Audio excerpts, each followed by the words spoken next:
Vrhunski detektiv Nick Praskaton slijedio je glas koji mu je govorio: provedi nekoliko lijepih sati, idi u kino. Radnja navodnog lica ovog filma ostavlja Nika prilično hladnim. U kino reklami se tvrdi kako je sve to užasno napeto. No kad potpuno nemotivirano kroz prozor izlete muške hlače, Praskatonu je pun nos svega. Takvi gegovi doista nemaju veze ni s čime. Tijekom vožnje kući Nikove su oči kao i uvijek posvuda. Ništa se osobito ne događa. Ali što je ovo? Muške hlače lete kroz prozor na 7. katu. Te hlače netko već čeka, i to baš ozloglašeni Drago Dragulj i neka tamnokosa dama. No hlače ostaju visjeti upravo na Nikovoj autoanteni. I tada Drago Dragulj užasnuto gleda kako Nik pregledava hlače. One su iz radionice Morica Franca, zvanog i Hlačni Franc. Na hlače su lančićem od platine vezani ključevi trezora. Nikovo nepogriješivo oko utvrđuje: vanjska duljina nogavica 71,5, struk 94,8, unutarnja duljina nogavica 58,7. Zašto Drago zamahuje punom bocom konjaka? Zato. Budući da se sve zbilo vrlo brzo, još jednom usporeno. Ništa ne naslučujući, Praskaton je u kralježnicu dobio udarac automobilskim vratima, bocu konjaka u glavu i hlača više nije bilo. Kao što lijepo možemo vidjeti, bio je to dobar konjak sa 3 zvjezdice. Ubrzo zatim stiže policijska ophodnja i s pravom biva iznenađena.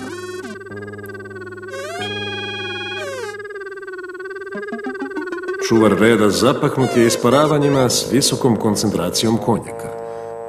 Drago Dragulj iz sigurne udaljenosti promatra kako Niku oduzimaju ključeve auta. Policajac dakako ne vjeruje ni riječ Nikovoj priči o letećim hlačama i iz auta doletjeloj boci konjaka koja je završila na njegove glavi. Policajci još nikada nisu čuli tako smiješan izbor. Drago Dragulj nestaje bez traga. A kamo trči Nik? Do prve telefonske govornice kako bi nazvao Hlačnog Franca. No u imeniku nedostaje baš stranica od flank do Franc. Nik od Franca želi saznati komu pripadaju hlače, jer ključevi trezora upravo bi u ovom trenutku mogli biti iskorišteni za provalu. Nik gubi dragocjeno vrijeme, no napokon nalazi govornicu koja radi. Krojač Hlačni Franc upravo sanja kako uzima mjeru za hlače kraljici Silviji. Nik ga trgne iz tog sna i želi saznati koja mušterija ima vanjsku duljinu nogavica 71,5 i unutarnju duljinu nogavica 58,7. To su mjere draguljara Tina Talmija. Talmijeva vrlo otmjena trgovina nalazi se u Draguljnoj ulici, usred poslovnog središta, a iznad njega na 7. katu ima privatan stan. Nik želi što prije otići k njemu, no ovaj kamion treba ga spriječiti da ne dođe na mjesto događaja. Koncentrirajući svu svoju snagu, Nik uspijeva otvoriti vrata. Vozač to zapaža i kreće unatrag. Nik napreže i posljednji mali mišić, ne popušta, ali zato popušta telefonska govornica. Prestrašeni vozač odlazi punim gasom. Nik kombinira. Kamion ide na mjesto događaja i sada mu se čitav slučaj čini prilično crnim. Talmi vjerojatno bez hlača leži u svom stanu, a njegove hlače s ključem vise na opljačkanom trezoru.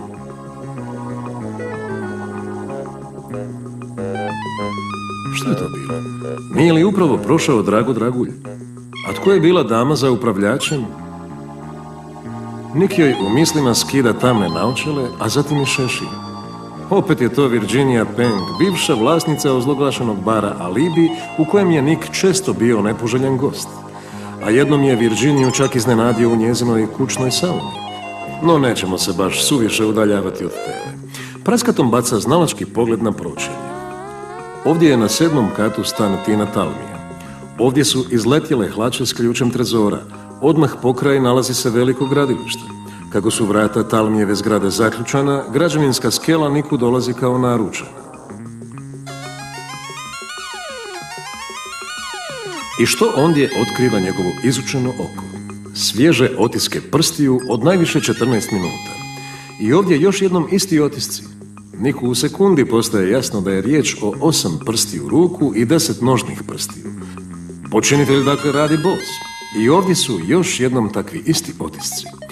Prozor Talmijeve spavače sobe širom je otvoren.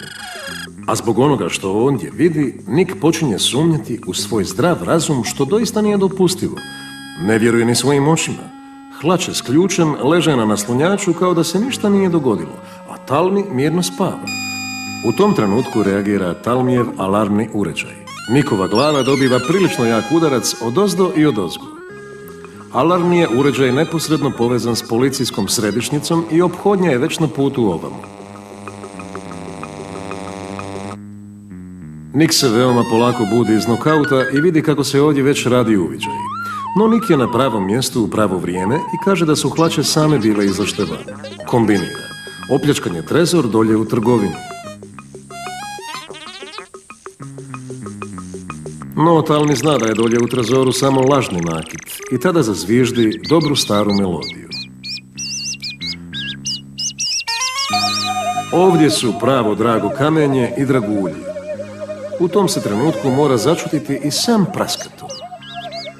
Talmi istu melodiju sada zviždi unatrag. Trezor u naslonjaču reagira u skladu s tim.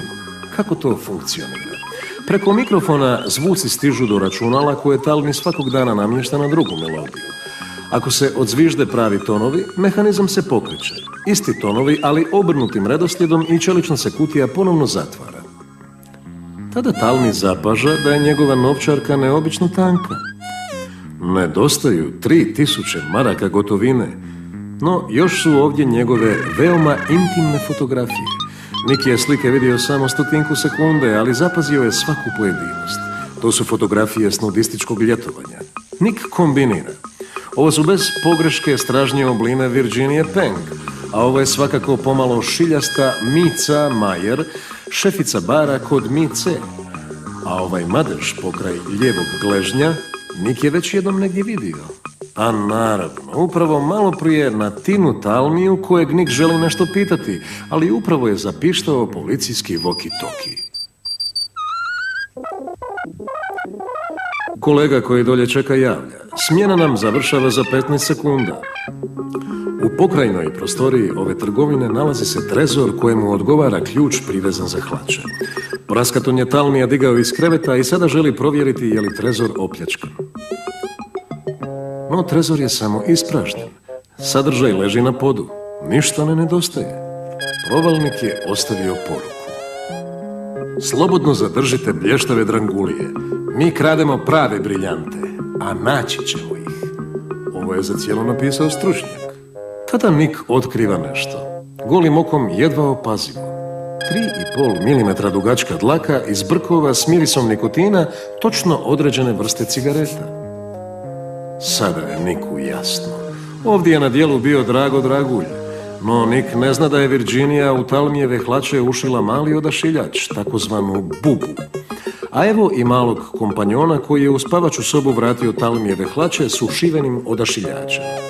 Nik zadržava dlaku iz brkova i Talmiju objašnjava svoj plan. Hlače pozorno slušaju. Isto tako i Drago Dragulj i Virginija. Čuju da Nik želi posjetiti bar kod Mice. Onda se mora dakako pripremiti doček. Kroz špijunku ledeno hladno oko promatra ulicu i straga u lokal javlja da Nik stiže. Svi su pripravni za doček. Mica Majer, njemačko-kineska mješanka, Drago Dragulj i njegov jednojajčani blizanac Mic Max i Virginia Peng, koja je praskatonu zadala već mnogo muka. Nik instinktivno osjeća da njegov dolazak ovamo nije neočekivan. Mica mu nudi da sjedne na barski stolac, ali Nik već poznaje taj stolac i njegovu profinjenu mehaniku koju je Mica već jednom uspješno primijenila na Niku.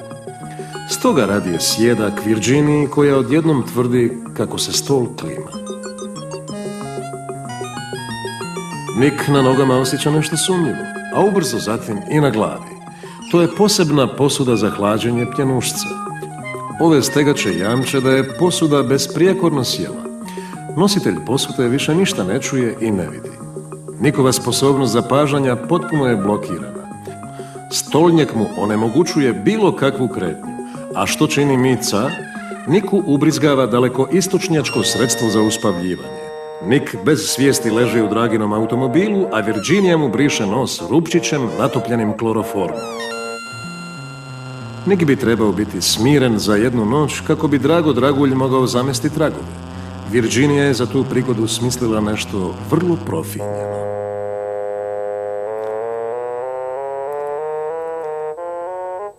Noćni recepcionar Grand Hotela upravo sanja kako mu naftni šejk ostavlja napojnicu od $10.000.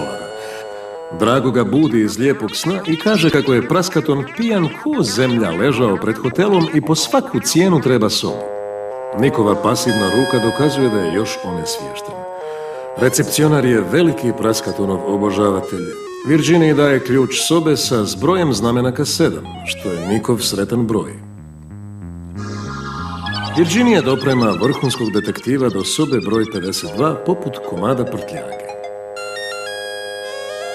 Ali Drago Dragulj ostaje dolje u predvorju. Što je sad to? Tko to dolazi? Teksaška milijarderka Barbara Birbottle, zvana i briljant Papsi, sa svoja 2 tjelesna čuvara. Ona je na posve zakonit način pod zemlju strpala svojih 6 super bogatih muževa.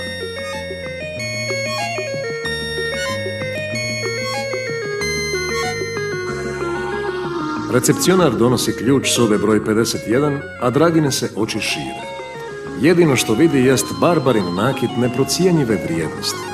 Tjelesni je čuvar Dragin nekadašnji kompanjon Teo Trezor, s kojim je zajedno često bio izvan zakona. Teo je u međuvremenu postao pošten i odmah se prisjeća svojih sadašnjih obveza. On ne može u Babsinoj blizini otrpjeti kradljivca Dragulja. U sobi broj 52 Virginia je u krevet strpala omamljenog Nika.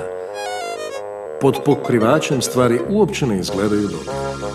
Filmski nam trik prikazuje da je Virginia svezala Nika ručnicima iz kupaonice. Zaključava Nika i tada se začuju teški koraci.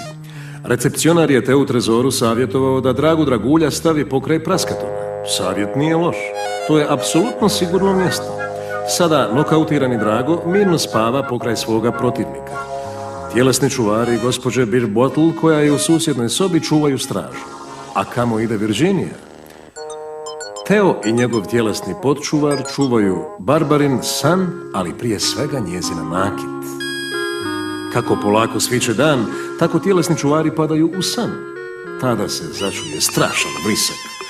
Briljanti su nestali, a ni Barbara nije potpuno ovdje.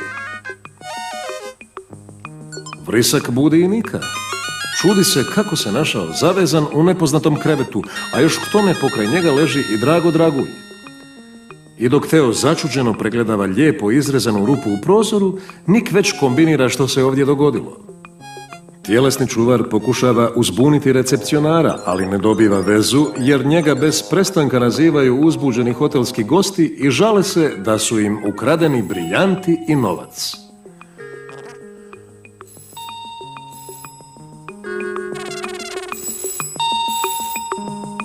Za to vrijeme Nik kombinira brzinom munje.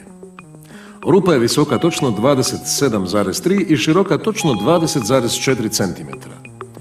Tuda ni u kom slučaju ne može proći čovjek. Možda poslovično kradljiva svraka? Ili kradljivi vrtni patuljak? Ili je lopov možda imao specijalni ribički štap s hvataljkom na daljinsko upravljanje? A ima li možda na prozorskoj dašci otisaka? Dakako. Evo nekoliko otisaka. No njih može zapaziti samo Nik. Otisci 8 prstiju ruke i 10 nožnih prstiju. Isti otisci kakve je praskaton otkrio na građevinskoj skeli pred stanom draguljara Tina Talmija. Tada se Barbara osvijesti. Nik je pita je li što god vidjela. Da, rep, ovako dugačak. Tada Nik doživi prosvjetljenje. Dragin je kompanjon dresirani majmun. Evo ukratko i ostatka priče. Mica i Virginia sjede s majmunom na doručku kad odjekne: ruke gore, gdje su briljanti? Evo ih. Sada se damama bave policajci. A što je s majmunom? Gospođa Birbottle obožava životinje i posvaja ga. A kolika je praskatonova nagrada? To će ostati tajnom zbog porezne uprave.